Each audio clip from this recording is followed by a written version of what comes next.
Hey, this is Keith Yates. Today we're going to talk about Chulgi, usually translated as iron horse.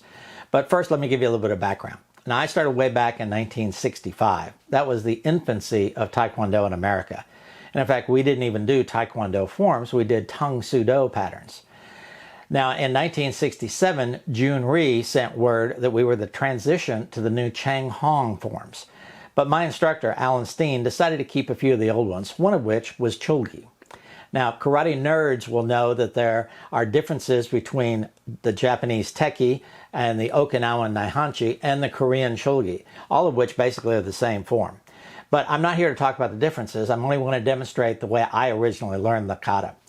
Now, I'm going to do it once slowly and then once at full speed. And then if you want to stick around, you can see part of a seminar that I recently taught on this pattern. As always, click subscribe if you want to see more videos on the martial arts. All right, this is Chulgi Shodan, or Teki Shodan from Shotokan. First step, you look, step over, hands separate as the foot hits, reach out with the hand. Elbow, pull down, crossbody punch.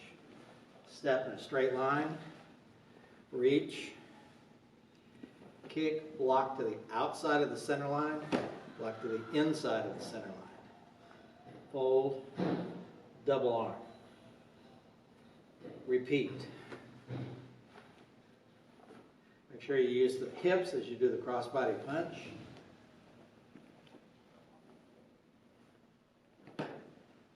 Outside of the center line, inside of the center line.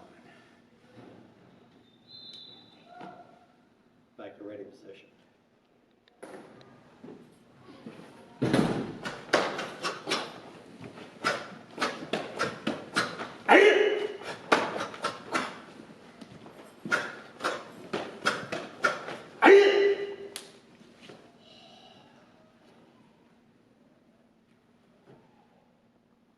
So let's do Chulgi. You guys do that in your school? Okay. Well, again. Okay, so we start like so. Now watch what I'm going to do. I'm going to drop my head height a little bit. My foot comes up, my elbows come out. My first foot hits, I spread the hands, and I reach out. Okay. Now the other hand is back here is the way we do it. Okay. Notice my arm isn't locked straight, but it's slightly flexed. Then I'm going to turn I've got to turn my hips a little bit because if I don't, I can't get there. But I don't go into a complete cat stance on my toes, but I'll just come here. And then it slides down to the side. Now, look at my hips or my belt in the mirror. So see, it wasn't just, but it was, so do that again. From this down block, try to let the hip work. Yes. Step. And this could be either a back fist or a block. So you kind of split the difference here. Over. Now right now my fist is slightly on the left side of my nose. I'll block to that side. So I do this, I'm going to block on the right side of my nose here. How come? Because I'm covering my center line. Now some people just go, but that wasn't a block, so this has got to cross over. Here. Okay, notice that my knees are bent. Doesn't have to be one of those super big, Japanese style horse stances, but you do bend the knees. My arms are relaxed, so don't stiffen up, relax. Now we start the sequence over. Bend the hip just slightly. Here. You're going to wind up. Step across. That side of your face, this side of your face.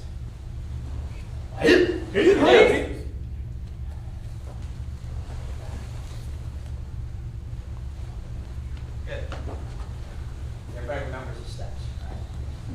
Okay. So we'll talk about some of the nuances.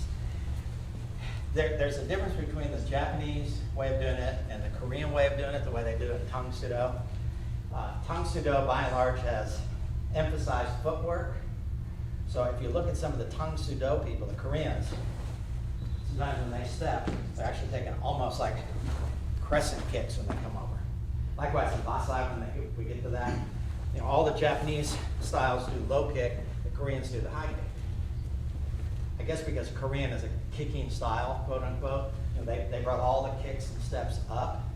If you go even further back from the Japanese, and you go to the Okinawans, there's some old pictures of old Okinawan stylists doing this kata and the hanshi.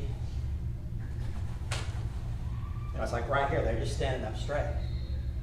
And the Japanese get a little bit lower. The Koreans do the high kicks. So again, everybody changes a little bit. Stand. Okay, so he's going to grab my wrist. Okay.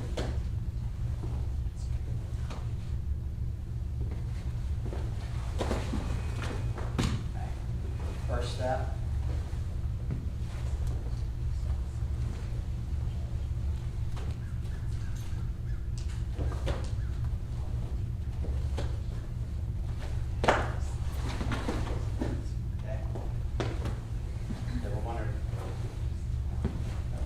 Motion, what that is. That's just one explanation. Now, what's the next move of the kata? It's an elbow. But how can I do it if he fell down? Well, maybe he didn't fall down. Maybe I just did this. It's like, oh no, the guy's resisting it right in here. Oh, no, I'm just going to do this. So the kata is showing you things you could do, not necessarily that you have to do them in this whole sequence. Does that start to make sense? So if we were going to make up a form, and I was going to show students, what do you do from a self-defense from a front choke? Well, you know, you grab here and you do this, then you grab and you do this, and you do this. So there's several possibilities. So if I wanted to do a little routine that I would show a student, now there's a kata. So it's like, okay, I'm going to show the student to do this. Okay, well now, maybe we're going to block, grab him and punch. So then I put it together. And that's how kata got built. Not that when you do chunji, there are 4 guys. So first I hit this guy. Oh, there's another guy over here. Now there's another guy over here. No, you're just showing possibilities. Not that it's a old Bruce Lee movie where it's like stance and waits their turn. You know? So let's see if we can do that first move again. With the understanding of what you're doing. So see how this hand comes over? And I'm stepping on his leg or his ankle. Look. Okay. Okay. So I could be a takedown, or maybe go ahead and do this. What's this? Getting ready? Pull, sir. A pull? Yeah. Relax. Okay. Sir.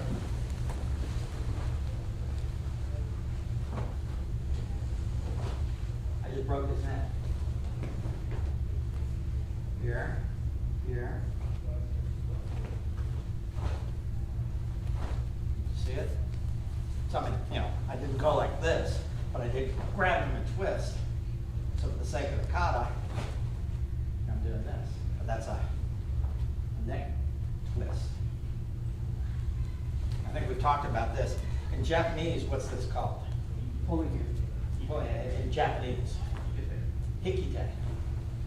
So, you know, we always call it in English, and people go, it's the ready hand, or the chamber. But really, I mean, you don't get ready to hit somebody. I'm in a real fight. You know, I'm not going to do that. I'm just going to hit you. I'm not going to go, here it comes. Okay? So, why would you pull this hand? So he reaches out to hit me here. I pull him into something. So this is, in Japanese, the hikite, the pulling. So whenever I do something, pulling right here. That's what this hand is for. As opposed to in a real fight, like I said, before I punch you. Because we don't spar like this. Right? But you might do self-defense like this, where I grab him and do a headbutt.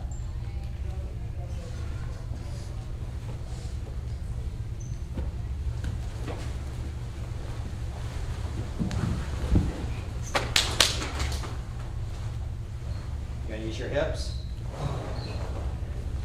Step on his leg or his ankle. Watch to this side of your head, this side of your head. This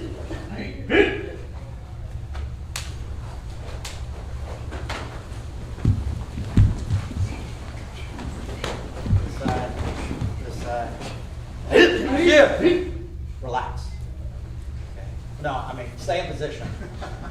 But don't tense your muscles up in your shoulders. You relax. Breathe out.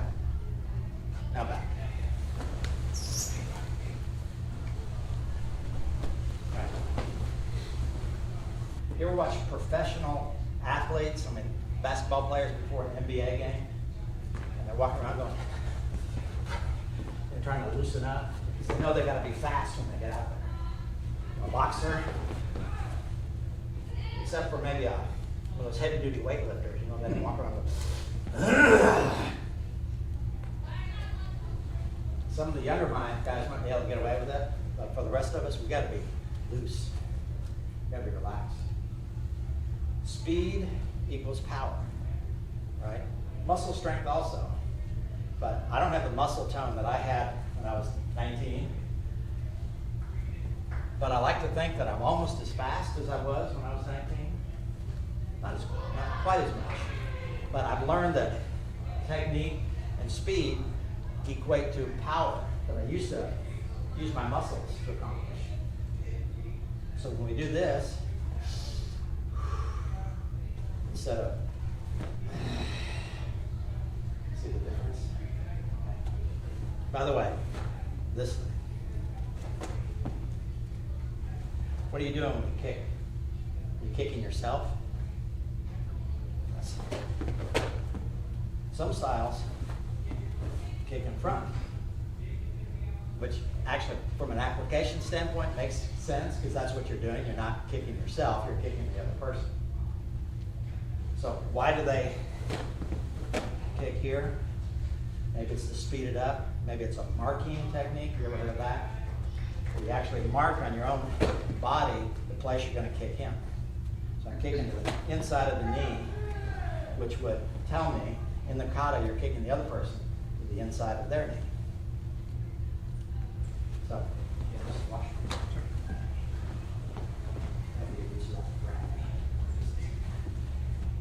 So I come in here. And I didn't even hit him, I just did that and his head kind of reacted. I'm here.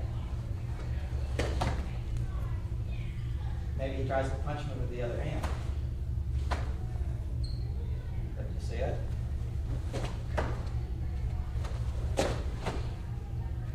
So I've got, could be blocks, but I kind of like them as strikes too, especially when combined with little kicks there. I wouldn't use that in sparring, because you can't kick somebody in the knee. But in a self-defense situation, especially if I got a guy that's bigger than me, you know, we're up here, he's grabbing me or tackling me or whatever, I'm right here, bam! Okay? So I'm trying to keep him from grabbing me, knocking me over. My hands are up here. Now I've got this. You can see it comes right out of the kata. Self-defense.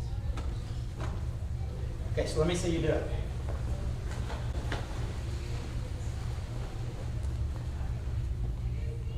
Slow motion. Begin. Breathe. Down. Step over. Kick. Strike. Kick. Strike.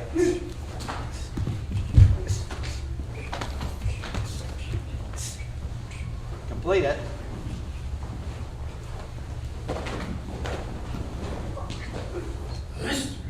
There you go. Look at yourself in the mirror. I said relax your shoulders a little bit. So if you're like this, bring them down. The back hand, or maybe I should say the left hand, is not covering your face, but it's underneath. Come on. Shoot. Good. What about this? That's another weird one, isn't it? So if I'm hitting a guy with this, what's this one? Oh, I got another guy over here, so I'm hitting both. That doesn't make sense. And sort of trying to spread it around. So maybe he comes in with a punch here. Okay. Kind of like what we did at the beginning. So see what I've got? I've got one hand pulling, one hand here. And if he's in close, I can start to do a takedown. It's a little further away, I can just like strike to the throat. But at any rate, this is a capture. You know, while I'm doing something here. So you start to see, again, in close, this starts to make sense. Sir. So whenever you have a kata that you're doing, and you're going, that just doesn't make sense. I don't know what I could be doing when I did that. So instead of trying to do it from a sparring position, here we are sparring. Suddenly I'm going to do this. It's like, I can't figure out what that might be. But put yourself right here, and you go, okay. And now it starts to make more sense. Okay, so does that make sense? Sometimes you just have to get really close to somebody and go, okay, what could that be? But if you start thinking of in close combat, maybe takedowns, maybe pressure point strikes, now you can start to backwards analyze it. That's what Bunkai is, by the way, right? Bunkai is analysis in Japanese. So what that means is you're trying to break it down and figure out what could it mean. The partner here, let's do the other one that we talked about where you're doing this little kick. The person maybe grabs you here, okay? Or maybe he's got both hands, like he's trying to grab you or punch you. I'll just like punch you. Okay. Okay. So let's say I missed it. And he punched me with the other hand. Okay? So I just got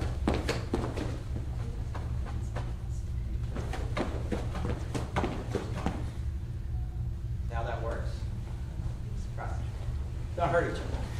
Sorry, sir, is that all from the coming here? Yeah.